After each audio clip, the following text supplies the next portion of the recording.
This podcast is sponsored by nobody. Hey dudes, welcome to Splat from the Past, the only 80s themed horror sci-fi show where things can get totally radical. Now today I am just so excited because this interview has been a while's coming. I will be talking to the legendary, the gorgeous, the vivacious BarBara Luna. Yes, BarBara Luna, aka Luna. She was on Zorro, the Disney series back in the 50s. She guest starred on so many great shows, most notably Star Trek, the Mirror Mirror episode, which is a classic. She was also on The Untouchables.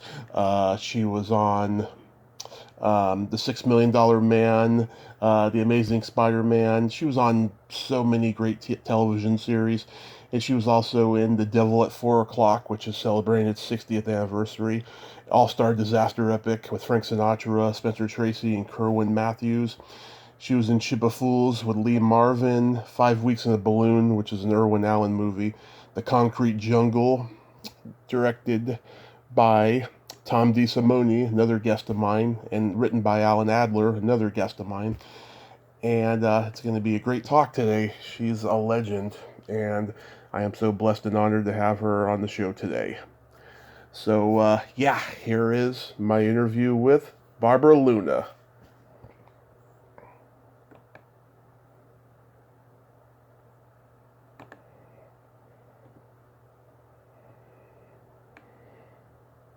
Hello? Hey, Luna, welcome to the show. How are you today? Oh, hi. Good morning, Tommy. Well, Yes, how are you? well, good afternoon. I am spectacular. How are you? Every day I ask myself that same question. This cockeyed world that we're living in, I say to myself, what does this mean anymore? How are you? Okay, health-wise, I'm great. Everything is hunky-dory. But everything is so peculiar. I mean, don't you find everything kind of upside down? It is a strange, strange world we're living in, and hopefully we'll get to rock bottom with it eventually. Get to rock bottom? Wait a minute. What do you mean get to? Are we kind of there? Well, for somebody to, blow the whistle and say, okay, what's going on is not okay. Political wise and just, socially, stuff like that. I put some gas in my car yesterday. It cost me $50. Oh my God. That's insane. Normally, it's like maybe $35. You live in Redding, yes? Yes. Yeah. Well, I imagine it's pretty much the same. California is California, yeah? I don't drive, so I imagine I'll have to ask my mother if she's put in $50 worth of gas so far. I guess it depends on your car. I mean, I have friends that's spending $100 on gasoline, but we don't want to talk politically, do we? Don't get me started on that, please. No, don't get me started either. I started it. I know. I'll clam up. I won't do it. It's just too problematic at this time, isn't it? It is. But this is such a great honor. Thank you so much for taking the time today. Oh, my pleasure. I love talking to you. Oh, thank you. So, going back in time, I was reading that you originated the role of, how do you pronounce it, Nagna in South Pacific? It's actually Ngana. Ghana. Yeah, it's a funny word, isn't it? Ngana. Yeah. I think the N is silent. It's Ghana. Ghana Debec, who was the daughter of H.C. Pinza, who in South Pacific portrayed the character of Emile Debec. Yeah, what age did you start gravitating toward acting? Well, every year I make her younger and younger. Because if you do the numbers, you'll find out, oh my God, she's so old. I actually, when I auditioned, I was almost 9 years old.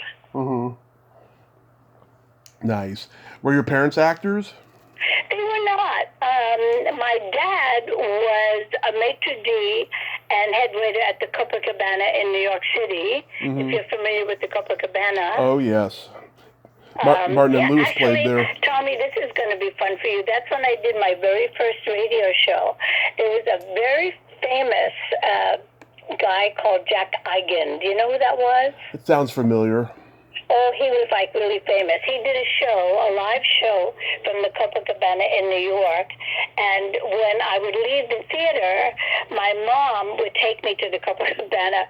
I would go visit my dad while he was working. And Jack Eigen did his radio show. So I'd always go up there and sit and talk with him for quite some time. So that was rather fun. That was my first experience with radio. Nice. No, that's not true either. I sang on the radio when I was 4 years old. Oh, wow. God, so you've been pretty much in show business since you were out of the womb, pretty much. You know, I think that's kind of true. I don't know. Somehow my mom, one strong reason to get me working as a child was, growing up in New York City. Mm-hmm. Was not the best. I had an older sister who really got into some serious trouble. Oh. And I think that was enough for my mom to say, I don't want it to happen again. First opportunity to get me off the street, she took advantage of it. Nice. Did you have any acting teachers that inspired you?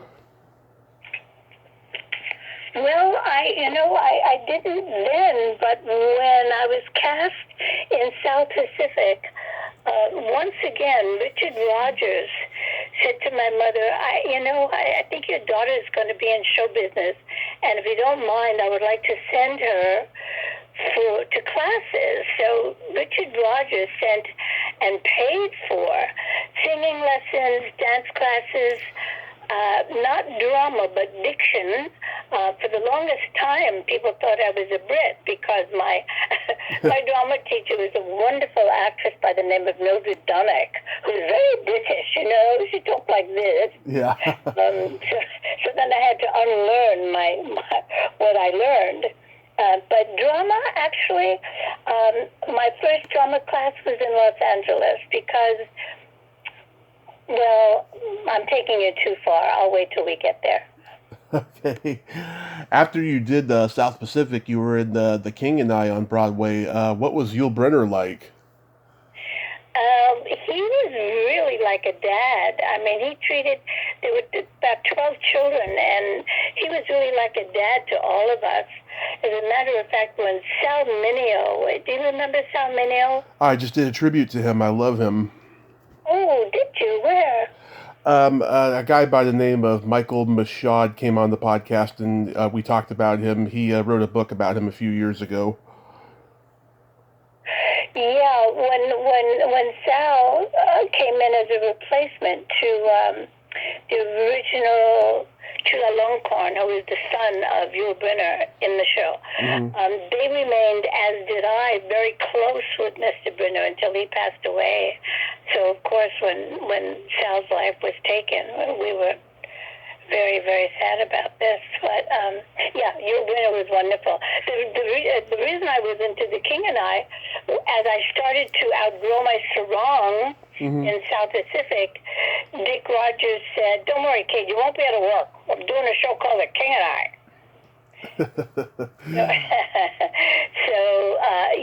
I just really kind of lucked out, I grew up on Broadway, and when King and I was closing, I was still in school, so they were going on tour, which I did not want to do, and I was told that they were looking for an understudy to the geisha girl in Tea House of the August Moon.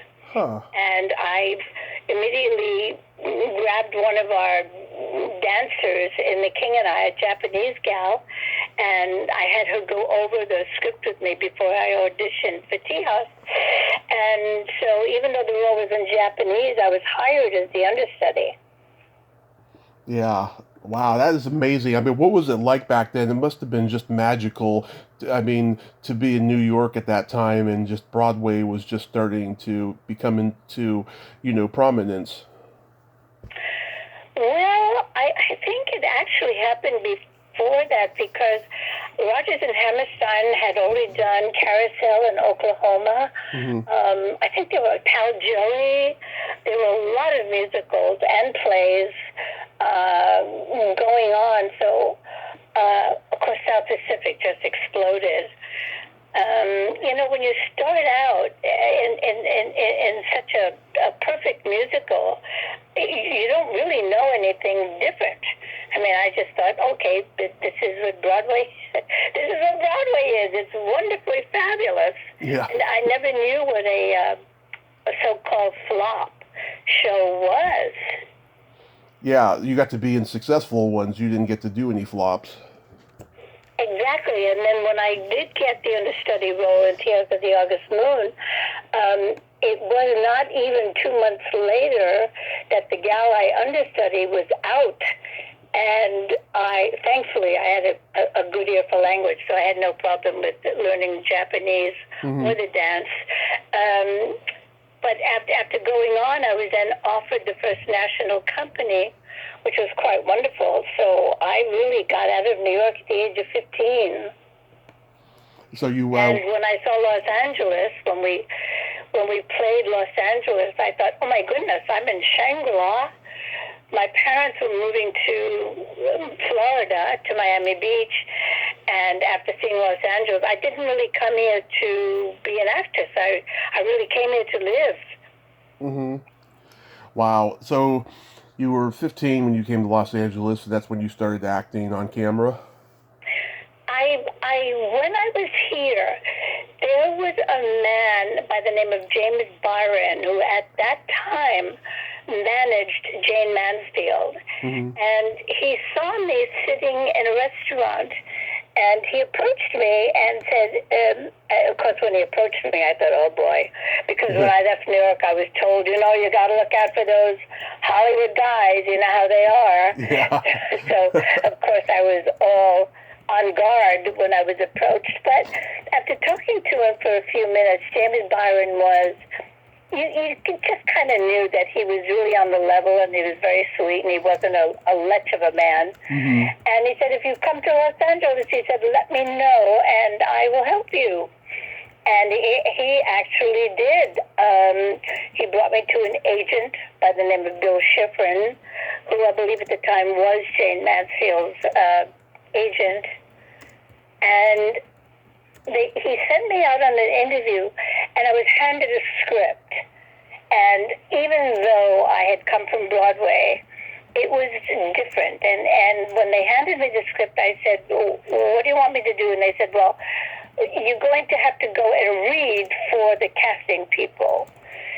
And I just instinctively knew that this was not, I wasn't really prepared to do this for film. And so James Byron found me a drama teacher by the name of Estelle Harmon, who was just quite wonderful. And I went to class, and after 3 months, I said, okay, you can send me out. And I went out on my first interview and got the job. Wow, that doesn't happen nowadays. It's really different nowadays for young actors. You got to be cast as Teresa Modesto on Disney's Zorro. How was that experience? Tommy, I really lucked out. When we say lucked, yes, I got here at the perfect time, but I was also prepared. Thankfully, as I mentioned, Dick Rogers and my mom had me in class, so I was really prepared. And when I arrived at the time, there were not that many Hispanic or Oriental Eurasian actresses. And because of my ethnicity, nobody could really pinpoint when they would look at me, they would always say, what are you? And so I was able to portray, I'm sure you've looked at my resume and you see the different roles that I did play. Zorro, that was really funny because when I auditioned for Zorro, it was almost like auditioning for a Broadway show. I had to sing and I had to dance. So that was just a piece of cake. And I was terribly happy about that. And so much fun.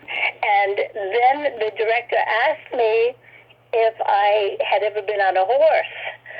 Well, thankfully, my mom had taken me for riding lessons in Central Park. Oh, I think the first time I rode a horse in New York City, I was about 7 years old. So I said, yes, I do ride. And they looked at me and laughed and said, come on, you're a city girl from New York. You know, the one thing you can't do is lie. And I said, honestly, I promise. And I explained that I used to ride in Central Park in New York. And I said, well, probably the difference will be I learned on an English saddle, and I've never been on a Western saddle, but I don't think that'll be a problem. So working on Zorro and meeting Guy Williams was just wonderful. I mean, he was a great guy. Very much the family man, and even though I had all these warnings when I left New York, you know, he was just the most gentleman guy. And I was rather insulted. I thought, why isn't this guy flirting me? What's wrong with him? Did you spend much time with Walt Disney? Oh dear, no. My experience was not great because I really learned to love riding a horse. Yeah. And so after I rode a few scenes while doing Zorro, I asked one of the wranglers if I could ride him on our lunch break. So he said, okay, you can just, walk him to the commissary. Well, it was extremely hot. Yeah. On the back lot. So I had on a little pair of shorts and a little bit of a midriff top. Now, mind you, I'm, 18 years old, looking really cute and hot. Yeah. And as I'm on the horse walking toward the commissary, there on a bluehorn, I hear this person yelling at me, get off that horse. Mr. Disney said to get off that horse and go put on some clothes. Wow. Oh my God. I'm fired. They're going to throw me out of here. Oh dear. Oh wow, so you were fired from the show, not written out then. I was not fired, no. But I thought I was terrified. Are you kidding? On a bluehorn yelling me to get off the horse and go put some clothes on? I mean, welcome to Hollywood. Yeah. Then you were in Cry Tough with John Saxon.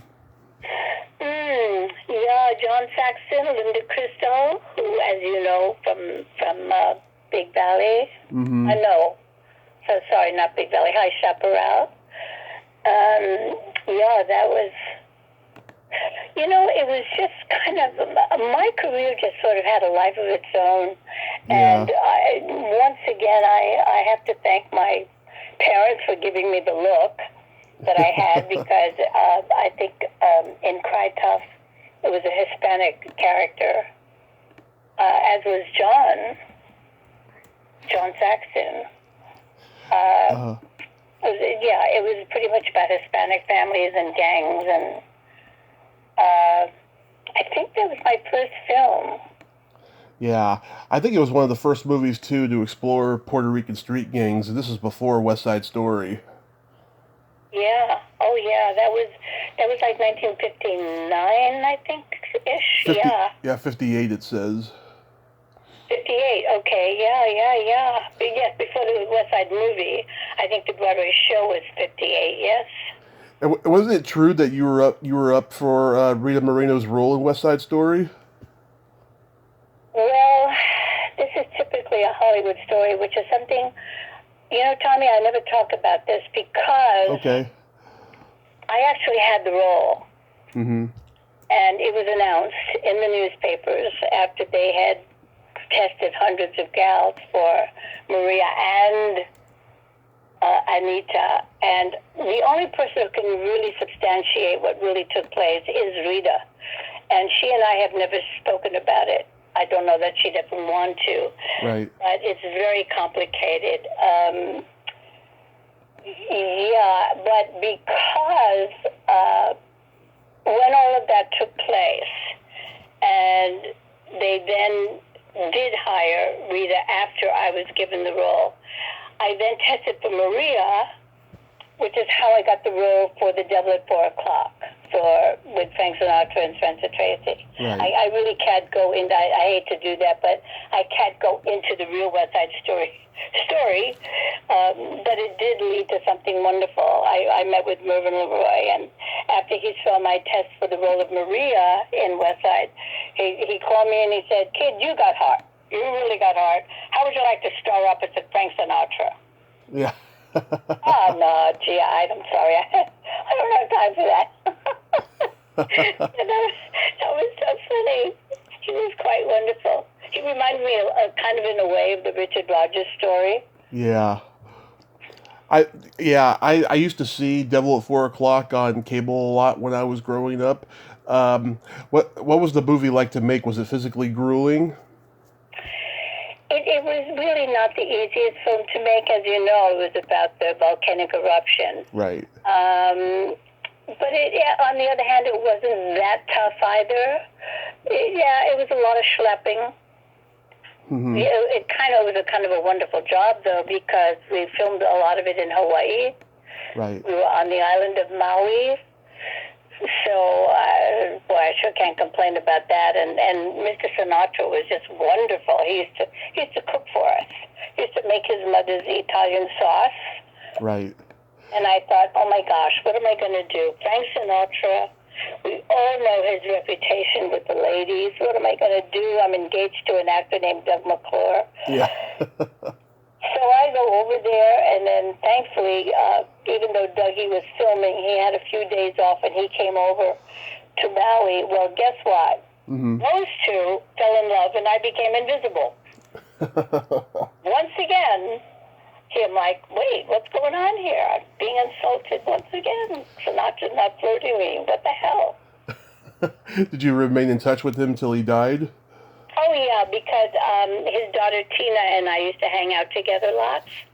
Mm-hmm. And when Dougie and I got married, we used to go to Vegas and see the shows a lot. Mm-hmm. Sinatra and, the Rat Pack.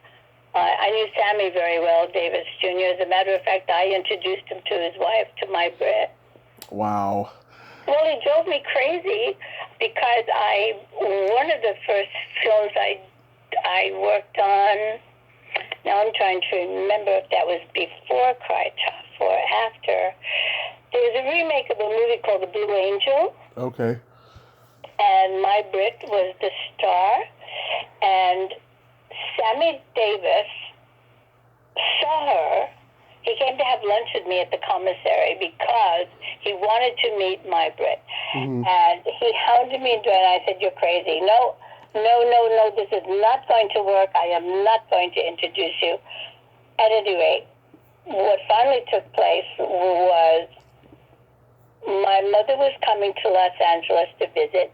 My Brit's mother was coming, and I said, and Sammy was going to be appearing at a nightclub then called the Crescendo. Right.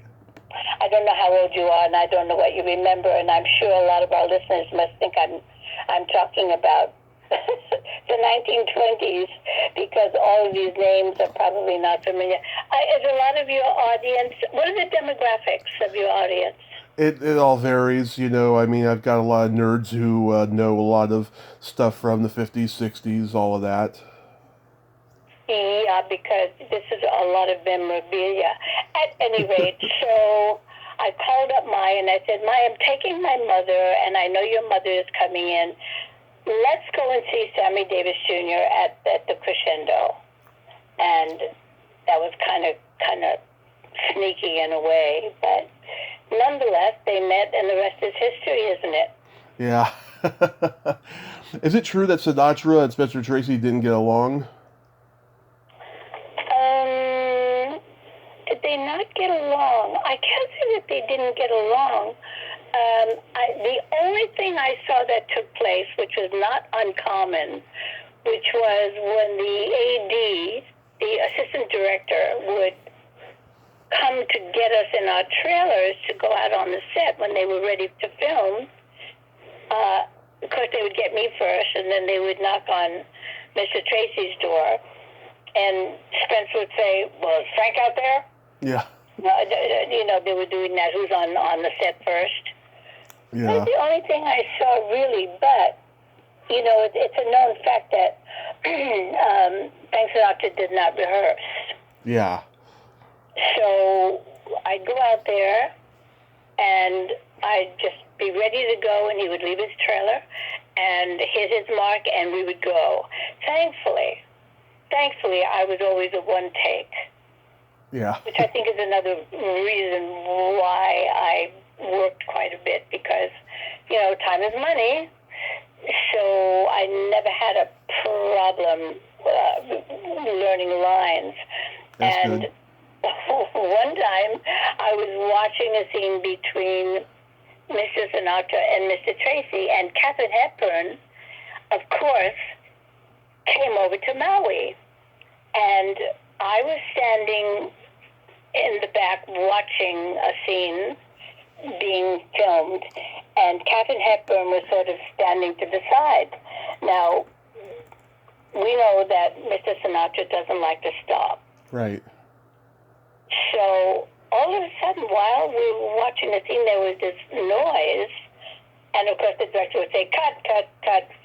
And it happened 3 times, and we finally caught Katharine Hepburn had these, they have very large nails on the set.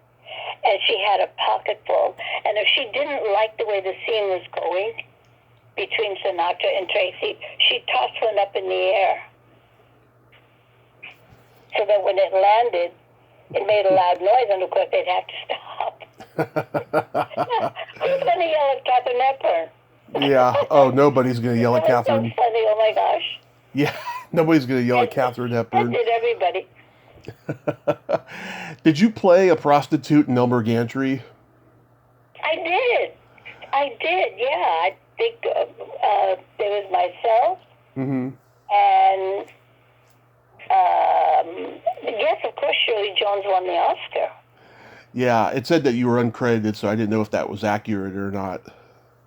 Yes, I was in that. I'm trying to think of who the other gals were.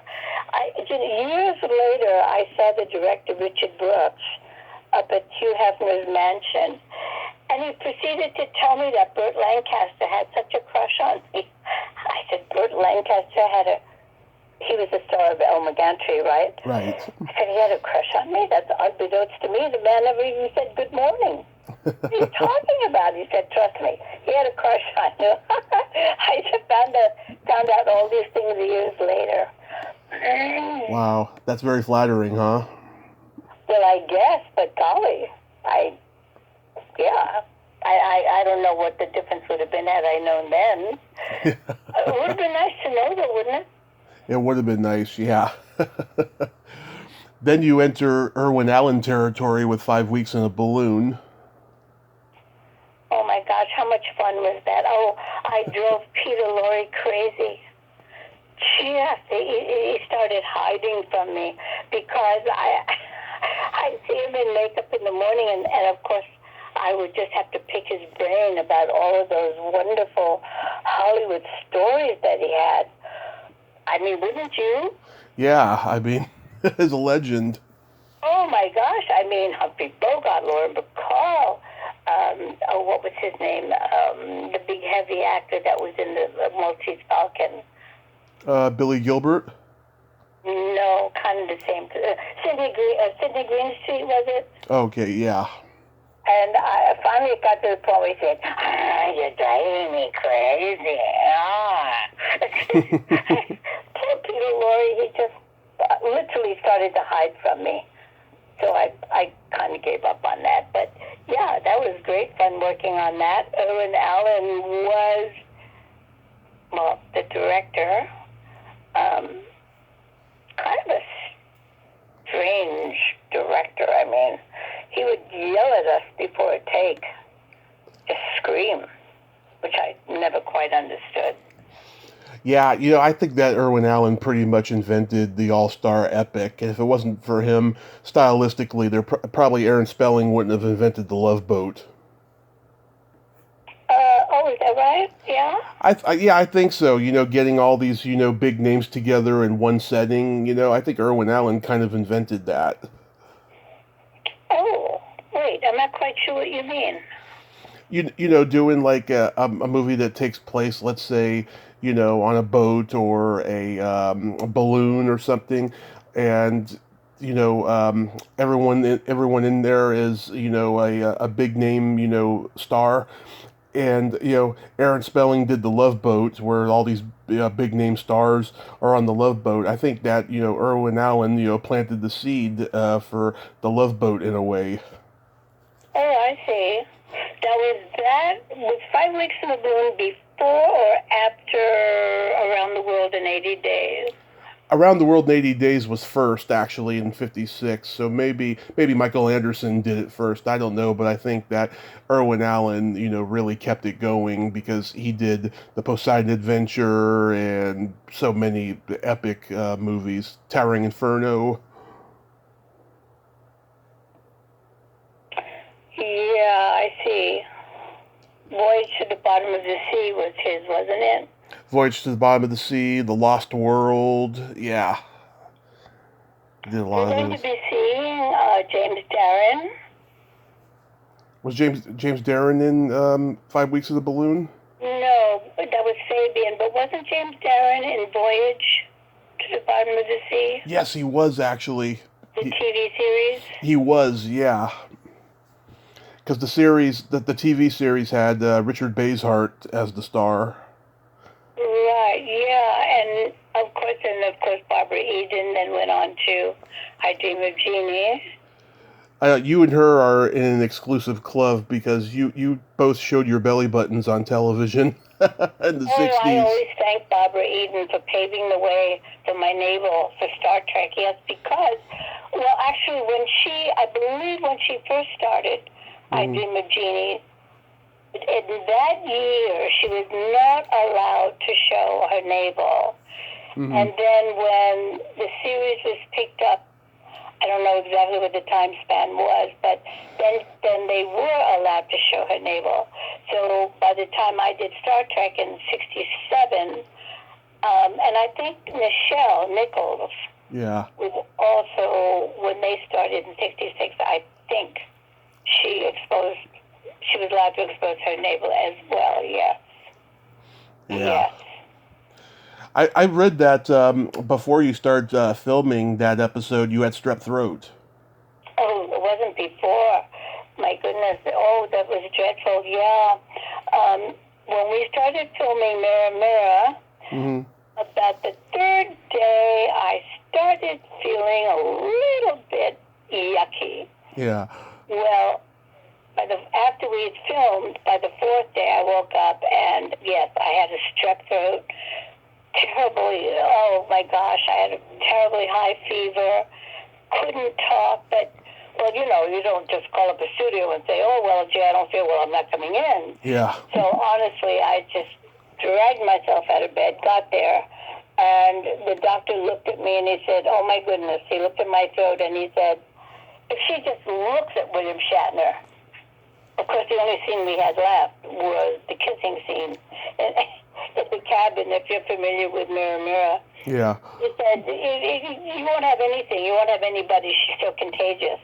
So, yeah, they did. They sent me home, and they shut down Mirror, Mirror, and they went on to the next show, which may have been Who Wants to Adonais with Michael Forrest. I'm not sure, but I think that's what it was.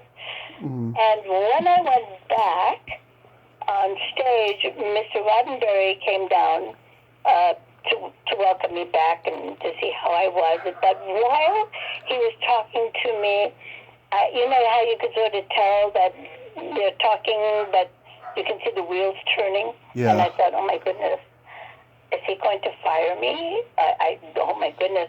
He was looking at my wardrobe, and I was always tiny, and what I originally was fitted for, he didn't like it, and he got on the phone and he called the genius Bill Tice, who was the wardrobe guy, who was just so fantastic. Mm-hmm. He came down, I didn't even go to wardrobe, he came down with a bulk of material and a bikini, and he took me in the corner, put me in a bikini and draped this beautiful material around me, and Roddenberry said, "That's it, shoot it." So if you've seen Mirror, Mirror, it looks like I'm wearing a caftan. Yeah. It does. Yeah, that's what took place on Mirror, Mirror. Yeah, that was unfortunate. Are you Being sick in the middle of a show is not good. Are you amazed at the impact this show has had on generations? You mean the phenomena of Star Trek? Yeah, and this episode, I mean, people remember this episode a lot. You know, I don't get it, and I think maybe you hear that a lot from many of the actors and actresses. Mm-hmm. But I think I'm finally getting it because I've been watching. I'm guilty of not having seen a lot of television, and I've been watching a lot of the shows, Star Trek, and even Columbo. I'm trying to catch up, but the stories on Star Trek, classic Star Trek, they are just awesome. I mean, I learned something so interesting. When I was cast as Marlena in Mirror, Mirror, Mm-hmm. I thought, but see, this is strange, because I had done so many Westerns, and, you know, I was the Hispanic, the señorita, and I was talking like this a lot. Do you know me? Like this? Yeah. So when they hired me, although I had just worked for Mark Daniels on a Mission Impossible, and I portrayed a Hispanic scientist, I don't remember if I spoke with an accent, perhaps a slight one. But I discovered, I was even surprised when I was hired for The Outer Limits, because, again, that character was not Hispanic. She was an actress. Right. I learned that in the sci-fi world, there was no prejudice. There was no hatred. There was no... You know what I mean? Yeah. Are you a Star Trek fan? Do you watch classic Trek? I used to watch classic Trek when I was younger. I haven't in a long time, though. Well, I think one of the reasons that it is so loved are the stories. I know, they're amazing. You look at all the sci-fi shows from that time. I mean, you look at Star Trek. I mean, it's from a different world. No pun intended. You know. Yeah, right. Well, and I think one of the reasons that Mirror, Mirror is so popular is it's always interesting when a character gets to play another dimension. And, of course, it takes place in the alternate universe. And, in fact, Leonard Nimoy loved it so much, he wanted to wear that look again. You know, it's the only time he has that beard, you know, that little goatee. Yeah. And they were like, you can't do that. You can't. People would really be confused. You're in the alternate universe. You can't have that look unless we go back there again, which, of course, they did not do. I am often asked, because Marlena comes back at the end as Lieutenant Moreau, Mm-hmm.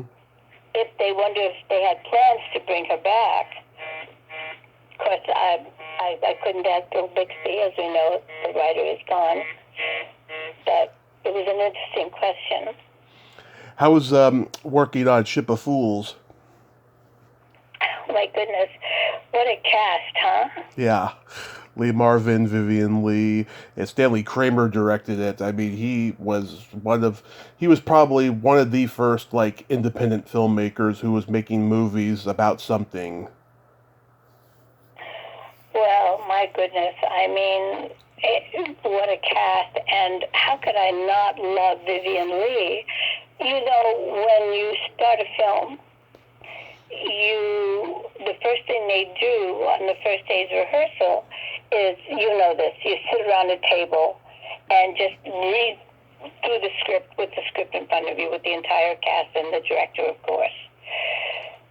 Just so, because when you get a script, it's so hard to read word for word. So it's kind of wonderful when all of the actors are really there. Yeah. When we did the reading, after it was over, the writer, Abby Mann, said, do you know what Vivian Lee said about you? And I said, well, no. He said that Luna girl is the only one who knew what she was doing. I said, you're lying, Chino. No. And the craziest thing, when my name came up for the role of Amparo in Ship of Fools, Stanley Kramer absolutely would not have me interviewed. He said to my then agent, who was Jack Gilardi. Oh, Annette Funicello's husband. You know Jack? Annette Funicello's husband. Exactly. Yeah. That's funny, Annette Funicello's husband. Yeah. Anyway, Jack said he doesn't want to see you.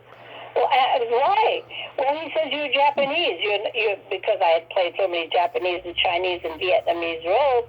He was convinced that I was not Hispanic.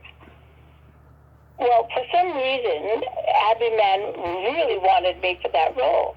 So Abby Mann said, I'm having a cocktail party, and I want you to be there, and I want to introduce you to Stanley Kramer. So sure enough, I went to the cocktail party, and I introduced myself to Stanley Kramer, and he looked at me and he said, no, you're not. I said, I am. So thanks to Abby Mann, of course, I was cast as Amparo, and I was part of the Jose Greco dance troupe. Mm-hmm. Have you ever seen Ship of Fools? I saw it one time many years ago. Well, while the Jose Greco dance troupe were filming, they also appeared at the Greek Theater. Mm-hmm. A German actor, extremely famous German actor, kind of like maybe the Laurence Olivier of Germany, was in Ship of Fools. And after Jose Greco and his troupe appeared at the Greek Theater, the reviews were in the Times the next day. And this German actor said to me, congratulations. And I said, okay, why? And he said, well, your reviews are wonderful. So I thought that was really just a wonderful compliment. He actually thought I was, because we had just filmed the sequence where we danced, Mm-hmm. and I danced with the Greco troupe, so I thought that was quite a compliment that he actually thought I was part of the troupe. Wasn't that lovely? It was very lovely, yeah. I remember seeing you in a few episodes of The Untouchables where you got to work with some amazing, amazing actors. I remember one had Vince Edwards and Martin Landau. Another had Charles Bronson and Ed Asner, who we just lost. I was very lucky to interview him last year. Were you ever, like, intimidated being on a set with just amazing actors like that? You know, please don't think I like humility when I say this, but I actually was not. You know, when you grow up with the likes of, and again, I'm not sure if your audience will understand who these people are, but these are very huge Broadway stars. Right. Mary Martin and Ezio Pizza and Yul Brynner and Gertrude Lawrence and Burgess Meredith and John Forsythe, you know, from Charlie's Angels. And I grew up with these celebrities, and every night Yul Brynner had visitors like Dean Martin and Jerry Lewis and Frank Sinatra, and I mean, every star came backstage, and I met all of them and got to speak with all of them. So my point is, having grown up with superstars, there wasn't a way I was going to be intimidated by celebrities out here. I was thankful that I was hired to work with, so the only thing I could think of was, I'm hired, I just better live up to their standard. But intimidated, no. Happy to be there and worked my butt off to do well, yeah. What was Robert Stack like to work with? What a dreamboat. Oh my gosh. Doug Mcclure and I got married while I was filming one of them. Mm-hmm. And Robert Stack knew that, let's see, Doug was filming, I think it was Checkmate at the time. It was before The Virginian. Yeah. And he knew that Dougie only had a few days off. So he actually talked to the production company and said, you need to rearrange the schedule so that Luna can have time, so they can, her schedule will coincide with Doug, so they can go on a honeymoon to Hawaii. What a guy, huh? He did that. Yeah. He actually did that. I don't know how many stars of a show would have done that. Wow. And then going back to the Western thing, you did Fire Creek with Jimmy Stewart and Henry Fonda. How was that experience? My gosh, that was so funny. I mean, rehearsing with Jimmy Stewart was like, wait a minute, is he rehearsing or is he just talking to me? You know, he was so real, right? But I mean, watching him on film and watching him in person was like same person. You know what I mean? He was so real in front of the camera. Yeah, he had that. As was Henry Fonda, but my storyline really was with Jimmy Stewart. But while I was sitting and waiting to get in front of the camera, you know how you sit around a lot. Henry Fonda was sitting in his chair across from me, and he was looking at my moccasins, and he said, "Those are really beautiful." And I thought, oh my God, here it comes. There's a line. She's going to talk about my moccasins. And he said, those are just such beautiful moccasins. So, and he went on about these moccasins, and they're so pretty, and I thought, okay, what is he leading up to? And finally he said, my wife would just love those. He wanted your shoes for her. I just felt so stupid. I just felt so dumb. You know, those preconceived ideas that everybody kept telling me about. You know, those flirty actors. But he was really. They were just. You know, I honestly cannot think of any actor that I ever worked with that was problematic. I found the bigger the star, the more secure, the more kind. Yeah. Always knew their lines. I mean, Barbara Stanwyck, before working with her on The Big Valley, we did a pilot together. Sadly, it was when John Kennedy was assassinated. We were on location. But she was, I mean, first one on the set, knew everybody's lines, didn't tolerate any nonsense. Wow, that's good. Wonderful. That's good. Wow. Yeah, I'm a huge fan of The Amazing Spider-Man. I love that adaptation in the late 70s that you were on an episode of. I got to talk to Nicholas Hammond a few years ago. He's a great guy. What was that show like to do? You know, the first thing that came to my mind was in he was a sweet guy, by the way. Yeah. There's the storyline was about this daughter of a renowned politician, and she gets kidnapped, and I thought, gee, this gal is so pretty. I wonder what kind of career she's going to have. She's just Madeline Stowe. Oh yeah, Madeline Stowe. She did pretty well for herself. Yeah, she was on a series. She popped up on a wonderful series. I don't think it was last season because that was COVID time, so nothing was really filming. But I'm trying to think of the name of the series that she was in 3 years ago. But she's also in one of my most favorite films with Anthony Quinn and Kevin Costner. Oh, Revenge. Oh my gosh, What a wonderful movie. She makes me cry every time I watch it. Yeah, I'm a fan of hers. But the show itself, that was wonderful because I very often did not get to wear lovely clothing. The wardrobe in that was really fun. I got to wear some really cool clothes. Yeah, you looked really good in that episode. You were very well dressed for the 70s, especially. Yeah, and I can't remember who the wardrobe person was. But yeah, I loved doing that. That was a lot of fun. Alejandro Rey was in it. Yes, we worked together several times. You know, there was we were kind of a repertory company. Yeah. And Alejandro and I, yes, several actors, we worked together lots. Yeah, there's a lot of the TV actors, a lot of actors who went back and forth doing television and film. They had like a little community there, and they would work together several times, over the years. Well, if you remember, there was a time when if you worked in television, oh, no, you must not do motion pictures. I think Steve McQueen was the first to break that rule. I think he went... Him and James Garner, yeah. Here's a bit of trivia for you. Okay. James Garner was my first boyfriend. Really? This is kind of a fun story. Okay. When I'm going to backtrack a little bit. When I was the understudy in T.S. of the August Moon, Okay.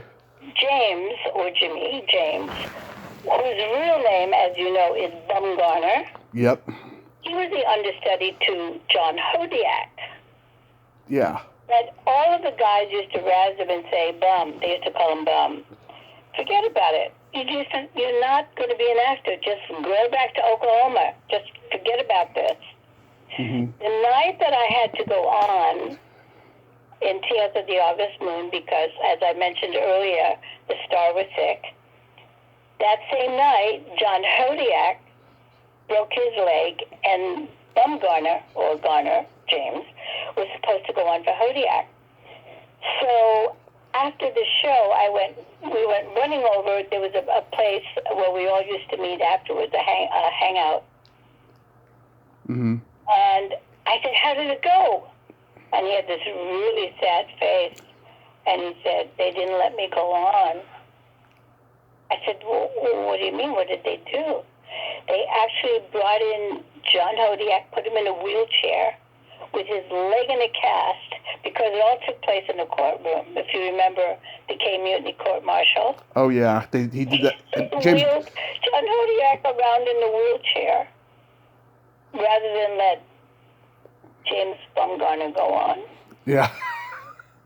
Wait, so you worked in the Kane Mutiny Court-Martial on Broadway?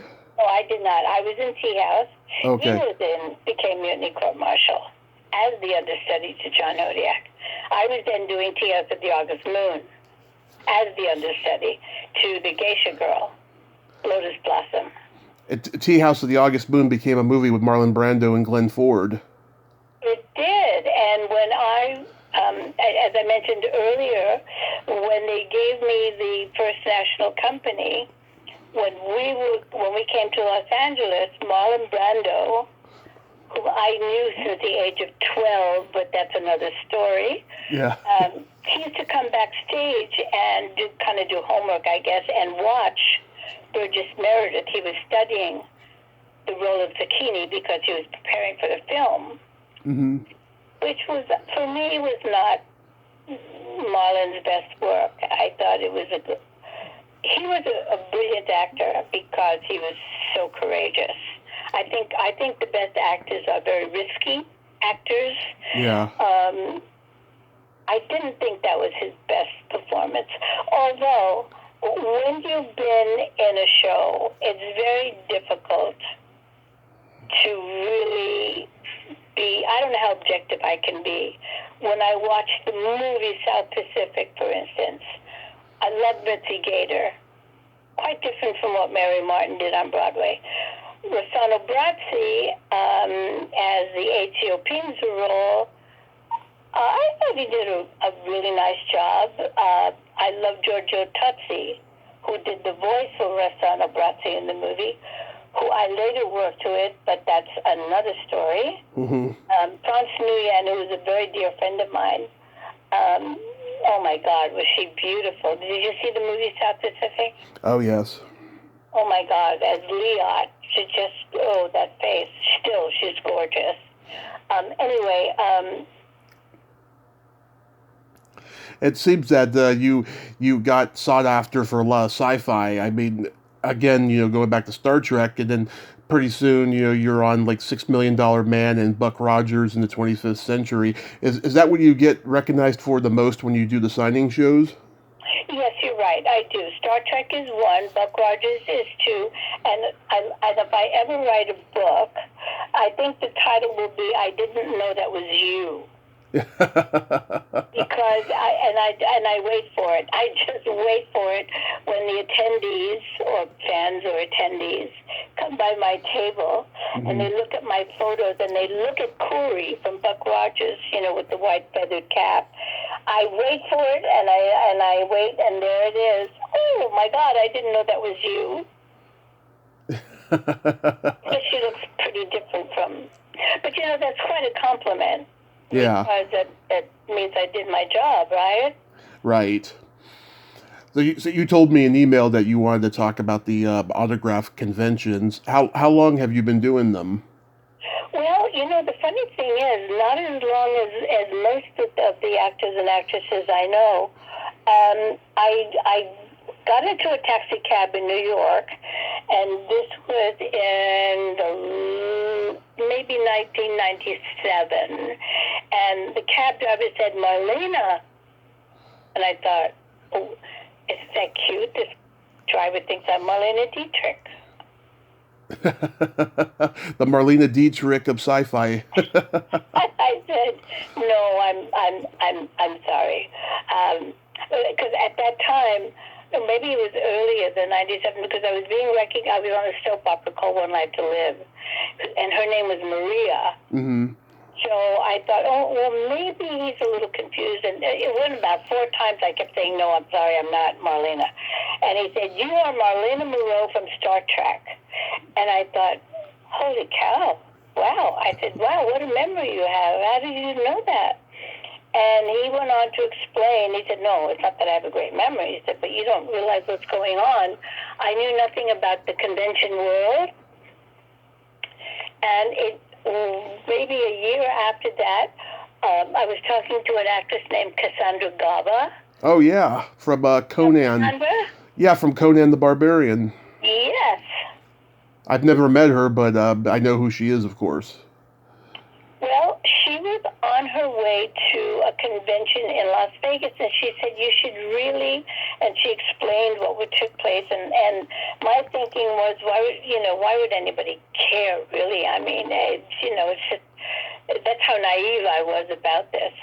And so it was quite shocking to find out what was going on there, because having had no idea. And then I was invited by Creation to do the autograph show at the convention center. And of course, when you're the new kid on the block, as it is with everybody, the line for my table, which was just shocking to me, was so long that the fire department had to move me into a different area. Mm-hmm. And I just didn't get it. I just didn't understand why were people so interested in Star Trek. Yeah, you've done the Star Trek conventions, right? Well, now I've done several. Yes, now we have some really interesting things coming up. Nichelle Nichols. Well, I'll believe it when I see it, but they're calling it her farewell tour. Yeah, farewell signing. I've been hearing that for like 5 years now. I'm sorry, what? I've been hearing that for 5 years now, that it's going to be her final convention, what have you. Well, she loves her fans so much, and they love her so much that I don't know if she's ever going to really stop. But what they've done, well, actually, this event was supposed to take place before COVID hit. So now it looks like it's really going to happen on December the 3rd. And what they have done, they being Atomic Studios, remember the Stan Lee convention that he had every year at the convention center? Oh, yeah, I never got to go, but I heard about it. All right, well, that was taken over. So now the Nichelle Nichols event is now in conjunction with LA Comic-Con. Mm-hmm. So that is really going to be hot stuff. And that's December 3, 4, and 5 at the Convention Center here in Los Angeles. So when I retired as an actress after One Life to Live, mm-hmm. I had to do something. And I'm part of the Thalian organization, if you know who they are. No. Well, that was created by Debbie Reynolds back in the 50s. And Debbie and Hugh O'Brien, several of the actors, created this for mental health. And they raised so much money that they built the building at Cedars-Sinai. Mm-hmm.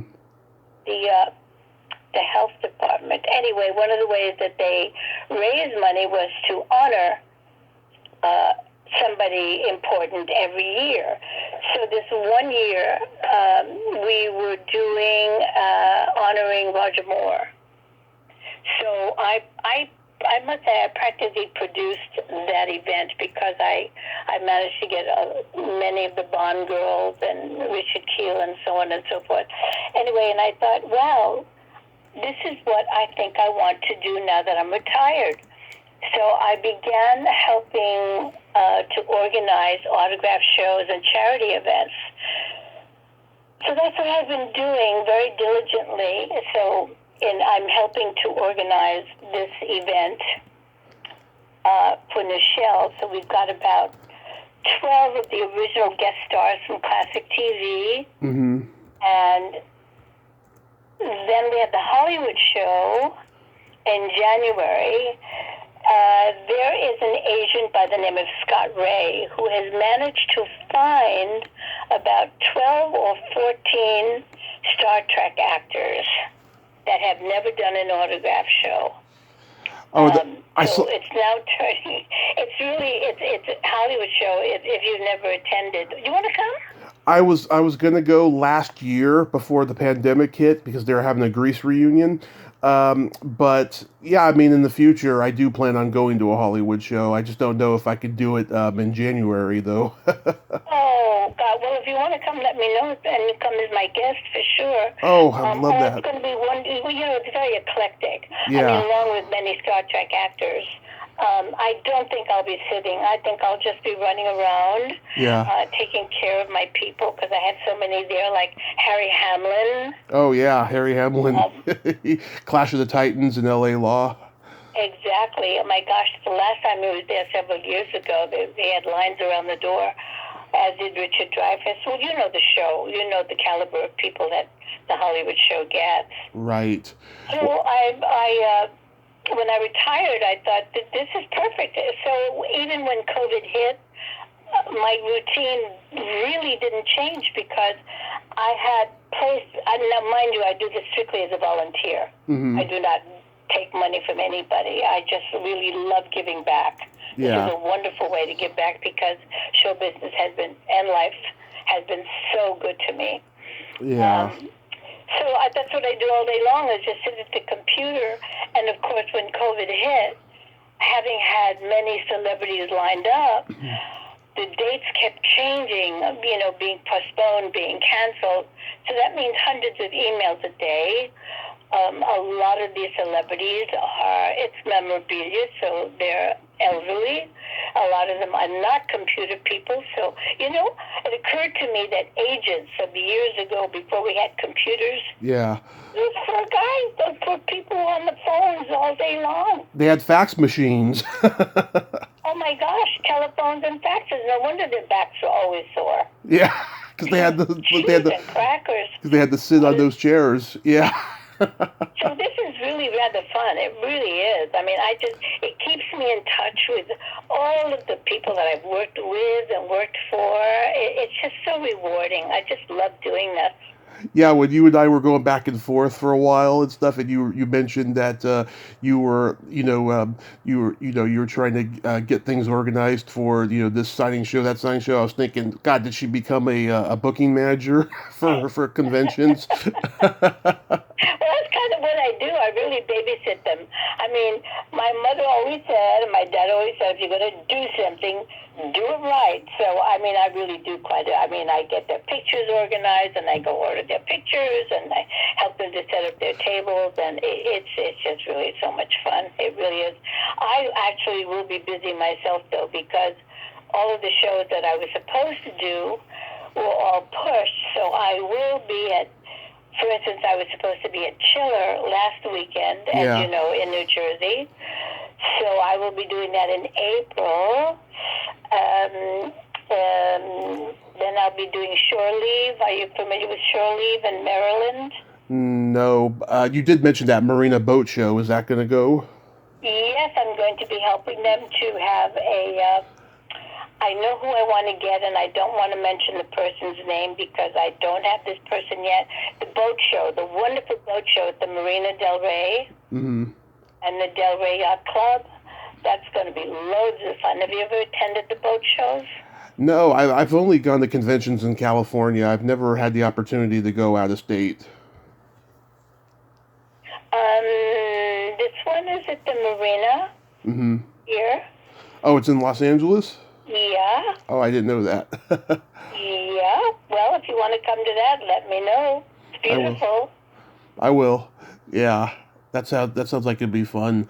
What's the most interesting thing anyone's ever asked you to sign? To sign, the most interesting. Gosh, they're all interesting. I can't really think of anything unusual. Nothing comes to mind. It's usually pretty much, posters, perhaps a hat here and there, T-shirts. Mm-hmm.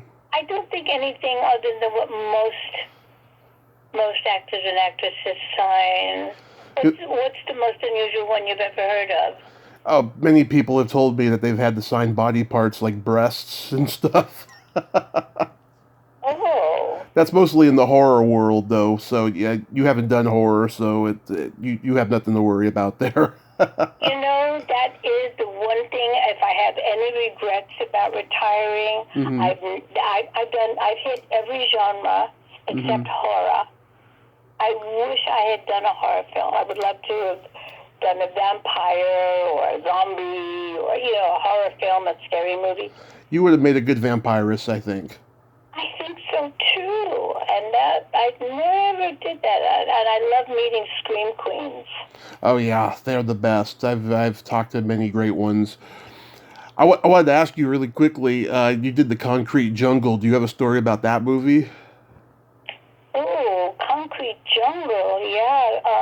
Gosh, Jill St. John played the warden. Carol White, who's a good friend of mine, is in it. Carol Ita. Love Carol. She is one of the best people I know. Such a sweetie pie. Oh my gosh. I've only worked with two really unusually strange. No, Billy wasn't a director. Actually, the director was wonderful. Oh my God. Tom.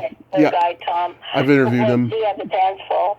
I did two prison films. One was a movie made for TV that was problematic for that director, Bernie Kowalski. Ida Lupino was the star.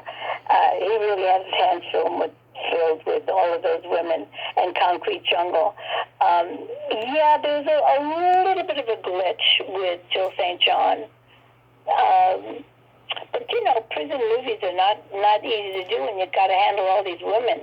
Yeah, because they take place in... Every experience, I must say. This was kind of interesting. The day before, perhaps 2 days before, we were to start filming. The gal, who was the lead gal, the other lead gal, became problematic. She did not want to rehearse something. She didn't want to do the table reading. She said, "No, I just don't feel like it." Yeah. And we went, "What? You're stealing? Excuse me?" So she was fired. So we immediately went to the book, which was, the casting book with every actor and actress possible. Right. Oh my God, what are they called? They don't really use them anymore. Now everything, of course, is done on the internet. Anyway, so there was this one gal named Tracy Bregman. Yeah. And I said, that name is so familiar. And as it turned out, I actually knew her mom was an actress named Suzanne Lloyd. Mm-hmm. And her dad was Buddy Bregman, who was the fair-haired boy at MGM in the music department. I had never met Tracy Bregman, but I knew I'd heard rumblings about her acting ability. So she came in to read, And she looked at the script for 10 seconds and said, okay. Now, this is a cold reading, and you know what they are, yes? I've heard of them, yeah. Yeah, you come in and all actors have to cold read. Now they do it. You do it on tape and you send it in, or however they do it digitally, and they send it in. But we used to do it in person. She looked at the script for 10 seconds and said, okay. And I said, what do you mean, okay? And she said, I'm ready. And word for word, she read, and of course was hired on the spot. But that was how I became interested in the soap opera world. I said, how did you do that? She said, well, I've been on soap since I was a teenager, and that's just the way I am. And that's when I became interested in the soap opera world. And after that, I did, I think, 3 soaps. Wow. And then The Concrete Jungle was a fun, interesting film. The producer was not easy. Yeah. I think he had some kind of a physical or mental ailment that was not easy for him to deal with, which made it kind of difficult for us. I think he passed away perhaps 5 years ago, maybe more. Wow. You mentioned before that you were married to Doug Mcclure. My grandmother loved Doug Mcclure. She was a huge Doug Mcclure fan. I actually talked to Tawny a couple of years ago, and it's one of my most downloaded episodes because she talked very honestly about sexual harassment in the industry in that episode. Wait, sexual harassment in what episode? The interview I did with her. It's one of my most downloaded podcast episodes because she talked about sexual harassment in show business. That Tommy has? Yeah. Well, that's interesting. Yeah, but did you have a good marriage to Doug Mcclure? You know, Dougie and I would just love at first bite. I mean, who didn't love Doug Mcclure? Yeah. Every grandmother, every mother, every child. Dougie was just a country bumpkin. He really was. He absolutely. I always said he didn't belong in show business because he was so bloody naive. Yeah. After he did Overland Trail, which is how we met when I guest starred on that. Then he went on to Checkmate. Right. And then his name came up for the Virginia. Now, this is all Universal Studios. Mm-hmm. And he said, I have to test for the Virginian. And I said, you have to test? He said, yeah, well, they don't see me as a cowboy. I said, what do you mean they don't see you as a cowboy? Your first series you did for them was Overland Trail. You know, this is their way. You know how studios were. Perhaps they still are. I don't know. But at that time, that's when they had contract players. And I think he was getting like $150 a week. Right. And this is their game that they play. And I said, well, what do you mean they're going to make you test? Oh, my goodness. I said, how many guys are testing? Who else is testing? And he said, oh, just me. I talked. You're the only one testing, but Yeah. I don't think that you're right for this part. Is that what you're telling me? How naive was Doug Mcclure? Yeah. I talked to James Drury 2 weeks before he passed, and he loved Doug. I mean, just truly loved him, like a brother. Yeah, they did have a love affair. They absolutely. It's sadly, because he was so naive, he being Dougie, Yeah. he just, which is why we divorced, actually, he kind of fell into that Hollywood thing, Yeah. and he got onto the Virginian. Yeah. He just was so impressed with Drury, which was not to my liking, and he just took a bad turn, and I couldn't help him. We were both just too young. I just couldn't help him. It was just better to just leave it alone, just divorce and get out of that situation. Right. Well, you. Here's something funny. When Dougie knew he was ill, when we knew he was ill, his best friend Barbara Fuller Yeah. was responsible for getting Dougie the star on Hollywood Boulevard. So all his first wife is one of my best, dearest friends, by the way. Yeah. And she was fabulous with Tani. I mean, I could call Faye up and say, what do you think about, because they lived in Hawaii. I'd say to Faye, what do you think about putting Tani on a plane for Dougie's birthday? Yeah.